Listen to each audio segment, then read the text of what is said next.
All right. Hello and welcome again to another episode of Sacktown Talks. We're glad to be joined again with Assemblywoman Sharon Quirk-Silva. Sharon, how's it going? And thanks for joining us. Thank you for having me. It's great. We are back in the district and already working hard to make those connections with our community groups and neighbors that we miss while we're working in Sacramento. Yeah, we had the great pleasure of talking to you, right in the beginning of the session, right when things were unfolding. And, we were still in lockdown and, theme parks were closed and you were running a theme park bill to open it up. And, here we are a few months later and, the world is looking quite different. Can you kind of talk to us about kind of how your session went and kind of a lot of the bills you pursued and kind of, how your bill helped open theme parks? Yes, last we talked, we certainly did not think we would be still talking about COVID as we lived through it last year, but we certainly are still in a precarious place. My theme park bill did help move those openings up and get people back to work. We certainly are glad that they're open fully as of June 15th. I have two of the largest theme parks in my district, including Disneyland and Knott's Berry Farm. So thousands of employees returning to work. And yet we know we are still cautious related to the Delta variant and starting to see the numbers tick down, but still want to see people get vaccinated and keep kids in school. Being such a large kind of tourism area, have you seen a great rebound in the economy there in Orange County? We have seen people back to work, our job numbers going up. We still know that as of just this beginning of this month, September, with our unemployment numbers and EDD changes, that people are making their way back to work. We know that the pandemic, of course, had a huge effect on tourism, and that it is going to take quite a few, we believe even years, to climb out of where we were, but we do see some encouraging numbers. No, that's good to hear. We had a record surplus here with the state budget, very different from last year. Kind of, what were the things you were able to kind of get for your constituents here in the state budget this year? Yes, I think the surprise to all of us is that in the closing of the economy, if you want to say, with restaurants, retail closed, that we were still able to have very robust numbers as far as our California budget. That in turn helped us bring some, if you want to say, rewards to our district. And so I've always advocated for my district bringing in funds actually under the arts umbrella, $100 million for our California Arts Council, which is not just my area, but across the state. In addition to that, many youth arts programs and also small theaters. We know that they really closed their doors and want to see us open those doors again. We also focused on bringing money to small businesses through those competitive grants. But in my particular district, I will say, again, we have the Hunt Library, and this is a cultural center that has been closed to the community for almost 3 years. So we were able to bring close to $5 million, myself and Senator Newman. We were able to bring other awards to Fullerton Arboretum, which is another community asset. Myself and Tom Daly worked on that. I should say Assemblymember Tom Daly. We were able to bring almost $3 million to the city of Anaheim for the family YMCA. So when we get a stack of budget requests, as you might know, right, and I try to focus when I can to really push for what is going to be an asset to the community to get the most benefit. And all three of those places, the Arboretum, the Hunt's Library, these art programs are really places for families, young adults, seniors to get the most benefit of using our California taxpayer dollars. Yeah. Right midway through the year around June, they kind of announced that each member would be limited to 12 bills. Kind of, how did your 12 bills fare this year, and how many are sitting on the governor's desk right now waiting for a signature? Well, we got 50% of our bills through, so we have 6 bills sitting at the governor's desk. We've already had 2 of them signed, And so we are hopeful that he's going to move forward with the remainder. Much of my bill package there this year focused on housing and homelessness. And that has been a priority, as sadly, although we've seen the state rebound and recover, we're still seeing some very stark images on our corners, on our freeways, right, in our parking lots, and we have to address this, and we need to address it using some real definitive measures as far as data. How much are we spending? What are the results? One of my bills is at the governor's desk is focused on homeless shelters. As we know, sadly, we have shelters that are filled. But even that being said, they're supposed to be short term. We know that individuals are staying much longer than 3-6 months, sometimes a year. And so this is for standards within homeless shelters to make sure plumbing is working, cleanliness, all of these issues that you would hope to have at any place somebody lives at.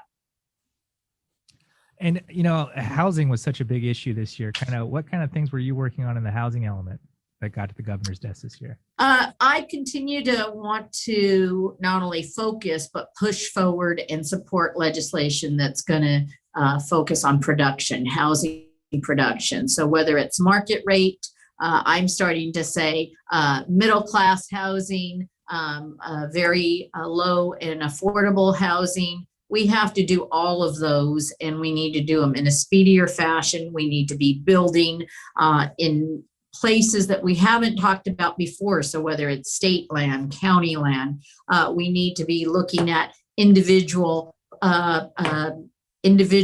property owners, single family homes, and allow them to do more with their property. And that is why I supported SB 8, 9, and 10, which have had quite a bit of discussion over them. The governor just signed them. But what they in essence say is we're going to allow homeowners to choose to do more with their property. There has been some contention that this is going to change single family home neighborhoods as we know it. I guess my caution is that we have been pushing forward bills already that are on the books related to granny flats, if you want to call them ADUs. And we haven't seen this run on granny flats and ADUs. So it is still up to the individual homeowner. And it is not an easy thing to do to just build on your property. You have to have capital, you have to have an investment.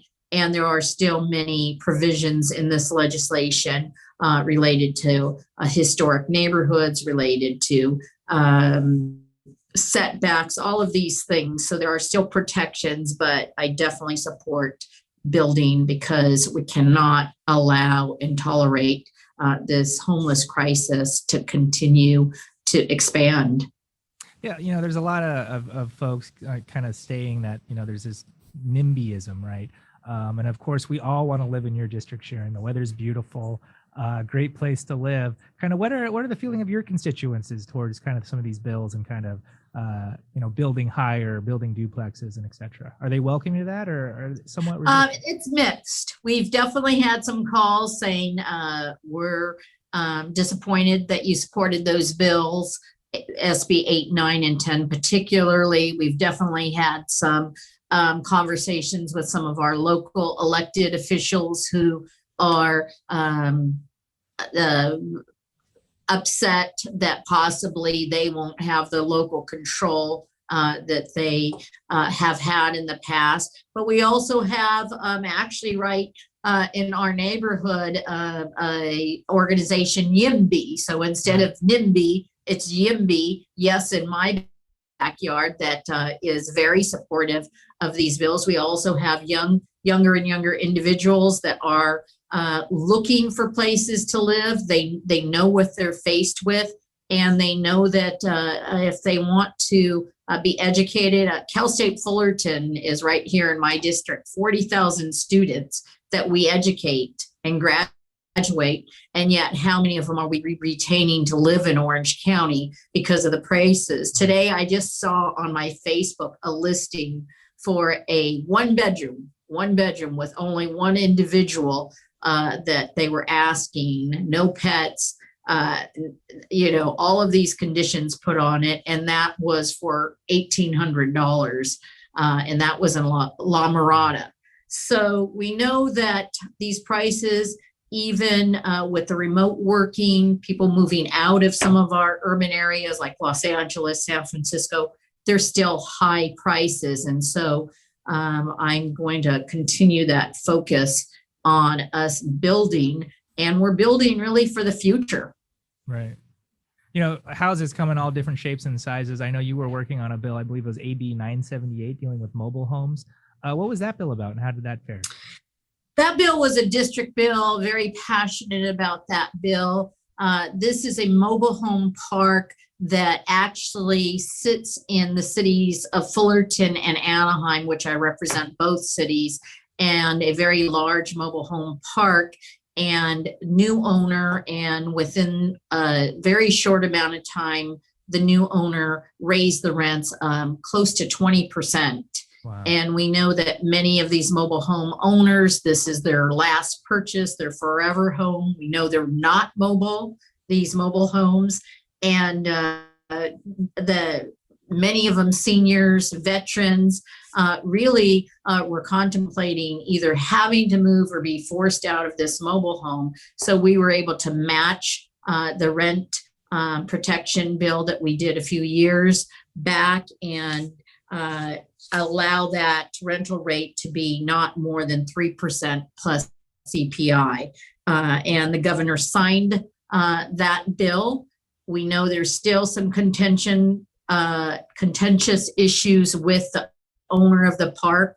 So I think there'll still be some more, if you want to say, hurdles that the residents are going to have to go through, as now the owner has some legal steps that they're taking. The end of session this year was interesting. It was the first time ever that it ended at a reasonable hour, 9 p.m., or maybe even a little prior to 9 p.m. Can you kind of explain how it felt to get out there early? And do you think this is a trend we're going to see in the future continue? Well, I definitely think having less bills, as you know, there was a bill limit, and I'll be the first to say that I don't really mind the bill limit. I think that there is a lot of legislation, and I think one could ask a very serious question, which is, do we really need to be putting that much legislation forward individually for every session? Because I think some people may not know, before the pandemic, it was a 50 bill limit. Wow. And that might seem outrageous, but there are some people putting that many bills forward. They don't all get signed, but I do think with less pieces of legislation, we were able to get done through a little more timely. I also think a kind of in-house gossip, I think that both houses and the leaders in both houses learned some lessons from last year. As some of you might remember, right, who are listeners, we ran out of time last year, and several bills were held and several bills did not get through. So I think the leaders from both houses really did not want to see a repeat of that. So they brought those up earlier, so we weren't at the last hour. But I don't think anybody minded us being done at an appropriate time, 9 o'clock. No, and I guess you didn't mind either. Were you able to get home that night, or did you still have to fly out the next day? I did not get home. Most of us did. None of us made a plane that night. But the next night, again, my staff will attest, we had a community coffee scheduled at 10 o'clock a.m. And I'll admit, for the first time ever in my 7 years in the legislature, I actually missed the flight because I did not hear the alarm. Early flights are the worst. And now that you're back in the district and you're kind of meeting with constituents and kind of having community coffees and things like that, kind of what are some of the concerns coming out of the recall for a lot of your constituents kind of going into 2022?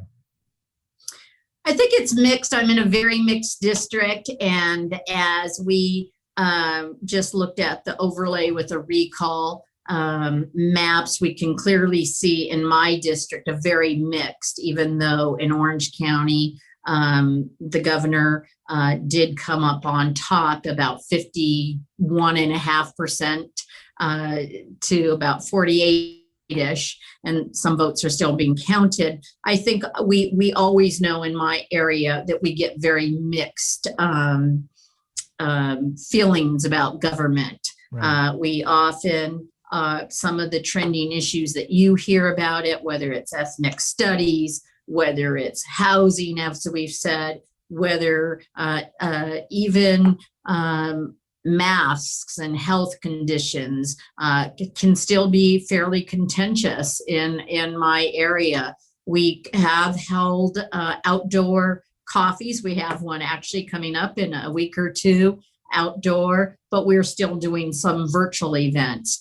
Just this morning, we were able to host Secretary of State, Dr. Shirley Weber, for a virtual conversation just like this. And she, one of her top points was noting not just the expense of the recall, which is going to probably come down to $300 million when everything's tallied, but also the multiple recalls at all levels across the state. So whether it's school board or even city councils, that tool has really been used quite often in the last handful of years. And some of her observation was, it was this law in the Constitution was written almost 100 years ago. And so I think you will see this next session some legislation to relook at to how we're moving forward on recalls, also noting that many other states don't have recalls. So we hear about these things. I will individually hear. People know how to find me, whether it's through my office, through my Facebook Messenger. Why do you support the recall? What do you think about critical race theory? Where are you on women's choice? So it's a very active, engaged district, but I always do my best to try to look at both sides of an issue, and also remember that although I'm a Democrat, I also am representing Republicans and Libertarians and Green and everybody else. Right. Oh, interesting area indeed. Kind of with that said, you noted that you had, I guess, 6 bills that kind of were held behind. Kind of what's your focus going into 2022? Well, I'll continue to work on housing. As we know, we're not done with this issue. We need to get some housing bills signed that focus on production. Education, of course, is a very close second, as I've been a classroom teacher for 30 years, and now I'm on the education committee this last year. There were some pretty serious bills focusing on how are we looking at not only public education, but charter schools and other schools. So that's always brings forward some serious discussion. Mental health is always something that is very near to my heart, as far as really wanting us to break down these silos between physical health and mental health. I guess the way I'd say it is, if you have a child or you're a young adult, if you're sick, really sick, often you'll think about, I need to go to urgent care or the doctor.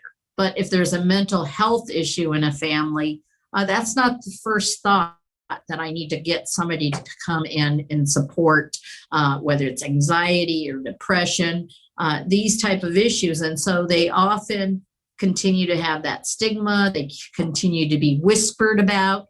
And all too often, we hear about the increase in suicides this last year related to the pandemic. Chalk Hospital in Orange County, Children's Hospital, has had a huge amount of suicides that they're devastated over. But in addition to that, young girls with anorexia, bulimia, a lot of areas where we know that families and young adults need support. So really working in that area to create more access. Earlier you noted, and as we recall, that you're an educator, and I remember when we talked last year, Orange County had some of the few school districts that were open and actually servicing students. Kind of, I guess, how are the school reopenings going in your district this year, and kind of are you seeing any issues kind of driving out of schools being open again? Yesterday, I had the opportunity to go to Dale Junior High that just had reopened under a Measure H. So a lot of development on the campus with flexible spaces, indoor, outdoor. This school district, particularly Anaheim, was not back to school. They actually had not been back from the entire pandemic. So it was great to be on campus, hear the young seventh grade, I believe she was eighth grade president of the school talk about being off campus and now how happy she and her friends were to be back on campus. So I believe in Orange County, the schools are open. I don't hear rumblings that they're looking at going backwards, which would, in my opinion, mean closing down, but there's certainly going to be after effects of the schools that were open early and stayed open. The district that my husband teaches for, Fullerton, they were open since last October. So there was a very big difference in schools that were open, schools that never opened, and I think we are going to certainly see that in the how well students are doing. One testimony just from one of my teacher friends, I have lots of them, is they definitely are seeing that the younger kids, kind of your kindergarten, first grade kids, are really having a tough time because they did not get that initial year in kindergarten. Now they're maybe in first or even second grade. They're really struggling. They've said it, the opposite is true. Some of the older kids, sixth graders, seventh graders, seem to be a little bit more settled than typically they would be. And their opinion is that they really miss their friends and are happy to be back at school. So, kind of makes sense. That's interesting. I guess there was a great fear that everyone took kind of a gap year. And that a lot of kids would be behind. I guess in some sense you're seeing that. I guess what is kind of being talked about to address to help some of these kids, I guess, catch up if they did catch behind during the pandemic. Well, I know that we did actually pass some legislation related to, as some are calling it, learning loss, to offer some type of interventions. There's been money put into the budget for school districts to apply for funds for whether it's interventions, whether it's tutoring, whether it's after school programs to do some catch up. I'm hopeful about that. I'm also a little bit concerned that some of the kids that are most disadvantaged, their families aren't always the families that take advantage of that. As many times there's language issues, there's other issues, but it will be, I think, really important to make sure they know that they can take advantage of some of these programs. Yeah. And I guess as chair of the Arts and Entertainment Committee, as concerts and venues are opening up again, kind of what responses are you getting from people that you govern with the committee? Is it coming back, and kind of what needs to be done more next year?